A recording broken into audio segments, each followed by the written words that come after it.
नालंदा विश्वविद्यालय पर सबसे अच्छा निबंध। रूपरेखा में प्रस्तावना, विश्वविद्यालय का परिसर, आचार्य व शिक्षक, विश्वविद्यालय के छात्र, विश्वविद्यालय में प्रवेश के नियम, छात्रावास व्यवस्था, अध्ययन के विषय, विश्वविद्यालय की शिक्षण विधियां, पुस्तकालय, नालंदा विश्वविद्यालय का अवसान यानी अंत और प्राचीन अवशेषों का परिसर तथा उपसंहार। पहली हेडिंग डालेंगे प्रस्तावना और लिखेंगे नालंदा बौद्ध शिक्षा का केंद्र था।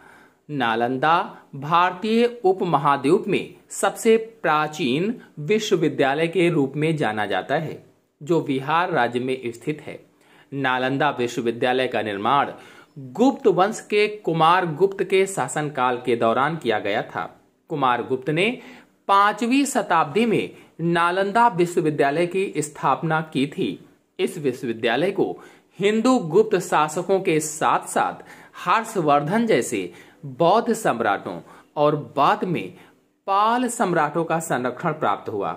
इसमें 7 हॉल और व्याख्यान देने के लिए 300 छोटे कमरे थे। फिर अगली हेडिंग है विश्वविद्यालय परिसर। अत्यंत सुनियोजित ढंग से और विस्तृत क्षेत्र में बना हुआ यह विश्वविद्यालय स्थापत्य कला का अद्भुत नमूना था। इसका पूरा परिसर एक विशाल दीवार से घिरा हुआ था, जिसमें प्रवेश के लिए एक मुख्य द्वार था। उत्तर से दक्षिण की ओर मठों की कतारें थीं और उनके सामने अनेक भव्य स्तूप और मंदिर थे। केंद्रीय विद्यालय में 7 बड़े कक्ष थे और इसके अलावा 300 अन्य कमरे थे। इनमें व्याख्यान हुआ करते थे। कमरे में सोने के लिए पत्थर की चौकी होती थी। दीपक, पुस्तक इत्यादि रखने के लिए आले बने हुए थे। प्रत्येक मठ के आंगन में एक कुआं बना था। 8 विशाल भवन, 10 मंदिर, अनेक प्रार्थना कक्ष तथा अध्ययन कक्ष के अलावा इस परिसर में सुंदर बगीचे और झीलें भी थीं। फिर विश्वविद्यालय के आचार्य या शिक्षक, तो इस विश्वविद्यालय में शिक्षकों की संख्या लगभग 2000 थी। इस विश्वविद्यालय में 3 श्रेणियों के आचार्य थे, जो अपनी योग्यता के अनुसार प्रथम, द्वितीय और तृतीय श्रेणी में आते थे। शिक्षकों के बीच विद्वता का स्तर बहुत ऊंचा था। वे न केवल अपनी धर्मपरायणता के लिए प्रसिद्ध थे, बल्कि विद्वता के लिए भी प्रसिद्ध थे। शिक्षक विशिष्ट प्रतिभा, ठोस शिक्षा, महान योग्यता और शानदार गुणों के लिए प्रसिद्ध थे। नालंदा के प्रसिद्ध आचार्यों में शीलभद्र, धर्मपाल, चंद्रपाल, गुणमती और स्थिरमती प्रमुख थे। विश्वविद्यालय के छात्र, यह विश्व का प्रथम पूर्णतः आवासीय विश्वविद्यालय था। विकसित स्थिति में इसमें विद्यार्थियों की संख्या करीब 10,000 थी। इस विश्वविद्यालय में भारत के विभिन्न क्षेत्रों से ही नहीं, बल्कि कोरिया, जापान, चीन, तिब्बत, इंडोनेशिया, फारस तथा तुर्की से भी विद्यार्थी शिक्षा ग्रहण करने आते थे। नालंदा के विशिष्ट शिक्षा प्राप्त स्नातक बाहर जाकर बौद्ध धर्म का प्रचार करते थे। इस विश्वविद्यालय को 9वीं शताब्दी से 12वीं शताब्दी तक अंतर्राष्ट्रीय ख्याति प्राप्त थी। विश्वविद्यालय में प्रवेश के नियम। प्रवेश परीक्षा अत्यंत कठिन होती थी और उसके कारण प्रतिभाशाली विद्यार्थी ही प्रवेश पा सकते थे। उन्हें 3 कठिन परीक्षा स्तरों को उत्तीर्ण करना होता था। नालंदा में भारत के सभी हिस्सों के साथ साथ विदेशों से भी छात्र पढ़ने आते थे। विदेशों से आए जो बच्चे प्रवेश चाहते थे, उनमें से अधिकांश कठिनाई या समस्याओं से घबराकर पीछे हट जाते थे।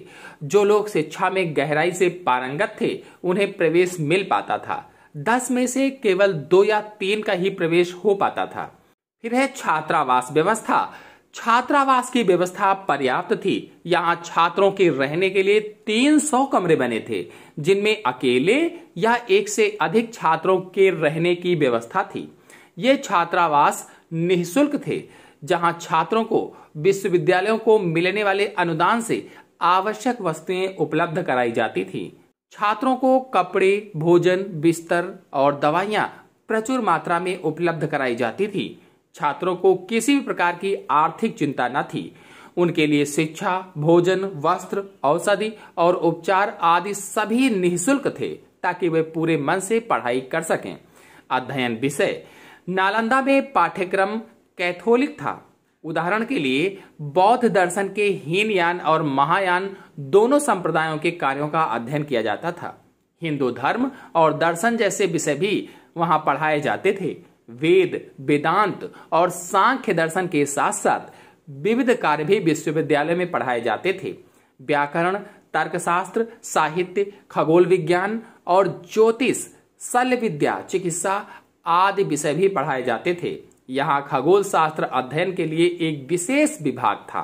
विश्वविद्यालय की शिक्षण विधियां: नालंदा विश्वविद्यालय में आचार्य छात्रों को मौखिक व्याख्यान द्वारा शिक्षा देते थे। इसके अतिरिक्त पुस्तकों की व्याख्या भी होती थी, शास्त्रार्थ भी होता रहता था। अक्सर बौद्धिक क्षमता का परीक्षण करने, बेकार की बातों को खारिज करने और बुद्धि को आगे बढ़ाने के लिए चर्चा करते थे। दिन के हर पहर में अध्ययन तथा शंका समाधान चलता रहता था। छात्रों और आचार्य के बीच बहुत घनिष्ठ संबंध था या संपर्क था। पुस्तकालय: स्वाध्याय के लिए पुस्तकालय की सुविधा प्रचुर थी। नालंदा में विद्यार्थियों और आचार्यों के अध्ययन के लिए 9 तल का एक विराट पुस्तकालय था। विशाल पुस्तकालय सैकड़ों शिक्षकों और हजारों छात्रों की जरूरतों को पूरा करता था। इसमें 3 लाख से भी अधिक पुस्तकों का अनुपम संग्रह था। इस पुस्तकालय में सभी विषयों से संबंधित पुस्तकें थीं।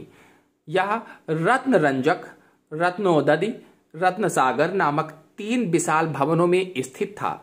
रत्नोदधि पुस्तकालय में अनेक अपर्याप्त हस्तलिखित पुस्तकें संग्रहित थीं।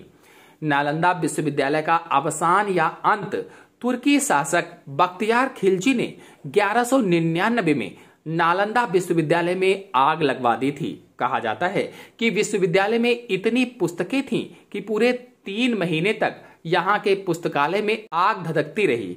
उसने अनेक धर्माचार्य, बौद्ध भिक्षु और छात्रों को मार डाला। इस तरह धीरे धीरे कई 100 सालों में यह मिट्टी में दब गया।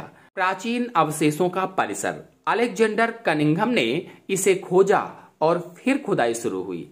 इस प्रकार महान बौद्ध विश्वविद्यालय के अवशेष मिलने लगे। इस विश्वविद्यालय के अवशेष 14 हेक्टेयर क्षेत्र में मिले हैं। खुदाई में मिली सभी इमारतों का निर्माण लाल पत्थर से किया गया था।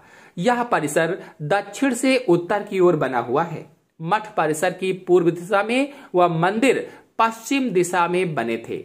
नालंदा में पुरातात्विक संग्रहालय बना हुआ है।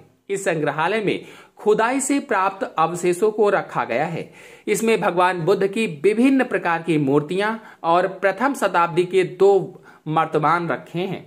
इसके अलावा इस संग्रहालय में तांबे की प्लेट, पत्थर पर खुदे अभिलेख, सिक्के, बर्तन व 12वीं सदी के चावल के जले हुए दाने रखे हैं। उपसंहार: सभी बातों से पता चलता है कि नालंदा सबसे पुराना बौद्ध शिक्षण केंद्र था। नालंदा विश्वविद्यालय की स्थापना एक विशाल परिसर, हजारों शिक्षकों और छात्रों व कई व्याख्यान कक्षों के साथ हुई थी, जिसमें निःशुल्क आवास और भोजन की सुविधा थी, जिसका खंडन खिलजी ने कर दिया था। अब हमें अपनी इस बची हुई विरासत को बचाना है और खुदाई करवाना चाहिए, ताकि पूरा नालंदा सामने आ सके। इसी के साथ आप सभी लोगों को धन्यवाद।